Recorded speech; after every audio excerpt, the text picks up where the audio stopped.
আপনারা দেখছেন ISL point টেবিলটা আপডেট দেওয়া হয়েছে 27 নভেম্বর।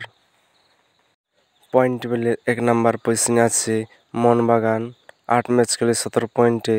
2 নম্বর পজিশনে আছে বেঙ্গালোর এফসি 8 ম্যাচ খেলে 17 পয়েন্টে। 3 নম্বর পজিশনে আছে নর্থ ইস্ট ইউনাইটেড 9 ম্যাচ খেলে 15 পয়েন্টে। 4 নম্বর পজিশনে আছে পাঞ্জাব এফসি 8 ম্যাচ খেলে 15 পয়েন্টে। 5 নম্বর পজিশনে আছে উড়িষ্যা এফসি 9 ম্যাচ খেলে 12 পয়েন্টে।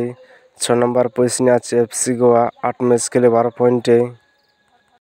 7 নম্বর পজিশনে আছে চেন্নাইন এফসি 9 ম্যাচ খেলে 12 পয়েন্টে। 8 নম্বর পজিশনে আছে জামশেদপুর এফসি 8 ম্যাচ খেলে 12 পয়েন্টে। 9 নম্বর পজিশনে আছে কেরালা ব্লাস্টার 9 ম্যাচ খেলে 11 পয়েন্টে। 10 নম্বর পজিশনে আছে মুম্বাই সিটি 8 ম্যাচ খেলে 10 পয়েন্টে। 11 নম্বর পজিশনে আছে হায়দ্রাবাদ এফসি 8 ম্যাচ খেলে 7 পয়েন্টে। 12 নম্বর পজিশনে আছে মোহামেডান এফসি 7 ম্যাচ খেলে 5 পয়েন্টে। 13 নম্বর পজিশনে আছে ইস্ট বেঙ্গল 7 ম্যাচ খেলে 1 পয়েন্টে।